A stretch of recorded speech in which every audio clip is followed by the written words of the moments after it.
Well, let's go to the man who was actually spent time in Vegas earlier this week, Matt Stevens. He's the Illini Guys football writer and analyst. Matt, first off, let me just say this: the media days are always special. It's talking season, and it's your kind of your first chance, to see the coaches and players and talk to them officially with the preseason about to begin. But it felt very fresh. Maybe it's because Bielema was fresh off the beach with that tan, baby, But Sure. it just the whole thing just felt like there was just this different vibe. Was that because it was in Vegas, or just because Illinois is coming off a 10-win season and I'm drinking the Kool-Aid? Well, don't ever forget, Larry, too, that he met Jen for the first time in Vegas at a blackjack table. So there's some nostalgia there too. No, I think it's two reasons. Okay. Yeah, the Vegas thing, I think it being new and being a new environment, and I'm like we're all joking in Big Ten media circles that you point to the like big tower at the Mandalay Bay over here and the big wave pool that comes out of the tower at Mandalay Bay. Yeah, that screams Big Ten conference. But there's a reason why Tony Petites has this here. There's a reason why we're going to LA for big basketball tournaments. I imagine we're going to LA for this thing. Having it at a new kind of highlighted venue, I think did that. Here's the other thing, Larry, and I've covered the SEC for over 10 years. And here's why the Big Ten's different. I think why Media Day is a little different for the Big Ten. They don't talk until now. The SEC seems to have they invite media to spring meetings in May.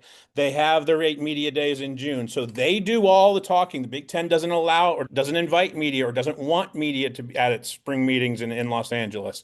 They don't do any talking. So they kind of allow everybody to suck up all the oxygen in the room, and come the end of July, whether it's in Indianapolis or like it is like this year in Vegas.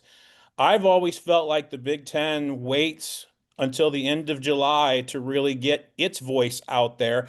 I wish they would do it earlier. I think that it allows for the Big Ten to kind of get their perspective out there earlier. I think it allows for discussion to happen that needs to happen. But I do feel like the Big Ten kind of allows everybody else to do all the talking until the end of July, and then they have their time, and this is their time. So yeah, I think everybody waits in with anticipation as to what the Big Ten's response is, because everybody else has already had their take. I think the idea that the Big Ten waits everybody else out is a big product of why Big Ten Media Days, whether it's in Indianapolis, Chicago, Los Angeles, or this year in Vegas, gets a lot of attention. You'll notice that Big Ten Media Days went on at the exact same time as ACC Media Days, and nobody seemed to care about what what our friends at the ACC and are we're talking about, and there's a big reason for that, is because the Big Ten sucked up all the oxygen in the room this week. The question that I have is, what is the environment like when people are talking about Illinois in that top 4 or 5? Because realistically, the last time that happened, most of these players weren't alive. So it's not a normal thing. Is there a different feel? Because you've obviously covered the Big Ten for a number of years Sure. now. We're used to that in basketball, but what's it like there for football? Still a little bit of the same, I would say 50-50, Mike. And here's why I say that, because like one of the questions Tony Batiti got this week about him wanting to have this Big Ten play-in weekend to get into the CFP, one of the reporters' questions was, well, why should Ohio State or Michigan or Penn State have to beat Iowa in order to get into the playoff, right? Or beat Illinois to get into the playoff? Why is that fair, right?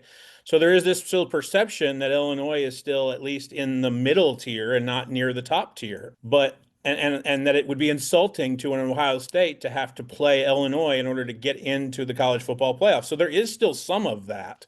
But I also feel like there's a swagger, to quote Luke Altmaier from this week, there's a swagger to that block eye right now that has not been seen probably since Ron Zook took the Illini to the Rose Bowl in 2007. And so I think when you see that, there's a lot of people that feel like Illinois has a lot of reason to feel good about heading into this season.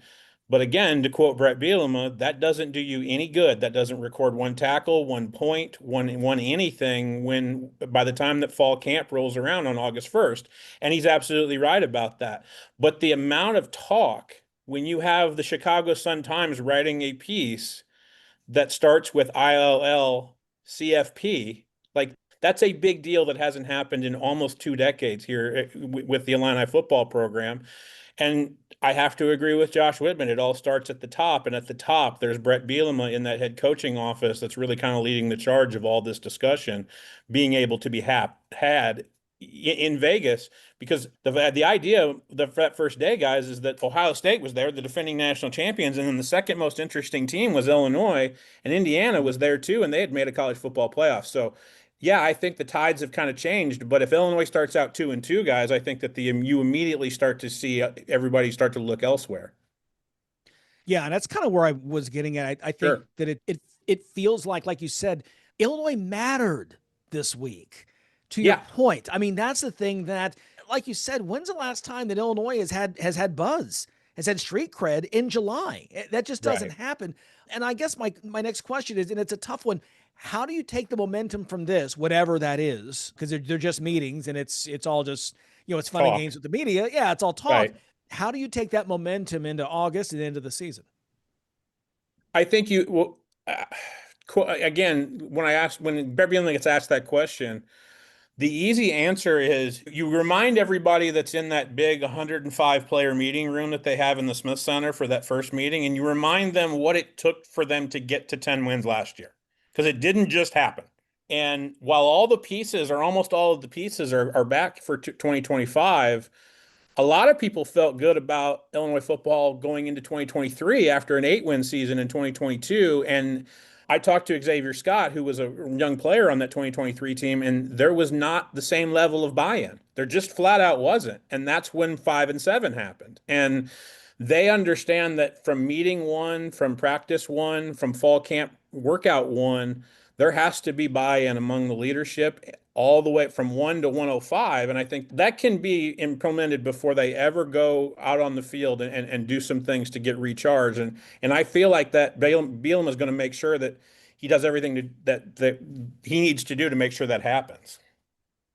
I think the understated part of this is around the country, Luke Altmaier isn't getting a lot of due for what he's able to do. But the other thing is how important has Luke Altmaier been to basically make that quarterback position stable so that Brett Bielema can actually fill up a quarterback room and not have to be out recruiting a starter every offseason?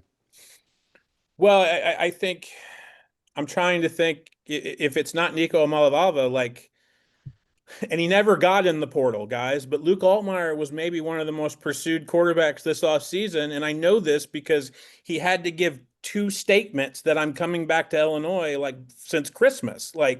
And so I think that when the Illinois quarterback is one of the more coveted people on the national scene among programs that were in the CFP last year, that says a lot. And it also says a lot to me that we're not 2 years removed from Luke Altmaier being benched by the same head coach and having a lot of questions about whether or not he wants to be here, whether or not he wants to be with this coaching staff, and whether or not this is the place for him. And it's completely transformed, since the end of 2023, where Luke Altmaier is now a leader in that room and somebody that a lot of people go to for guidance. And he's got 2 young guys in that quarterback room, a Carson Boyd and a Trey Petty, that go to Luke a lot about, what does it take to be a veteran starting quarterback in this league, because Luke Altmaier enters his 3rd season as a starter.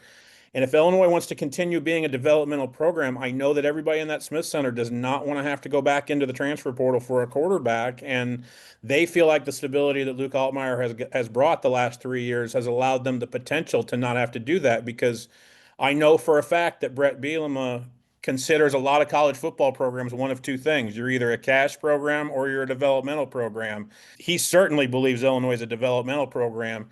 And in order to show that, I think you need to start continually developing quarterbacks from within. And I think that Illinois has a chance to do that. Yeah, the conversation's just beginning right now as we get ready for the upcoming start of preseason practice for a season that may has the possibility, has the chance to turn into one of the very special years and the very special 2-year runs as well in Illinois football history. Some great reporting, by the way, on IlliniGuys.com by Matt in his time in Vegas this week. And not only he picked his all Big Ten picks, and as well as a Luke Altmaier. He gets more in depth with that. We're going to talk more about that next week and give folks first a chance to read the backstory of what's happened with Luke and some SEC teams here in the offseason. That story right now at IlliniGuys.com, and we'll have Matt on to talk more about that here next week. Matt, we appreciate your time. Great stuff as always. Glad you got back safely. And here we go. We'll be bugging you quite a bit here as the season gets started. Not a problem. Have a good one, guys. I appreciate it. Matt Stevens, once again, IlliniGuys.com football writer and analyst. Spent some time out in Las Vegas. He's a giver. He said, guys, I'll take one for the team.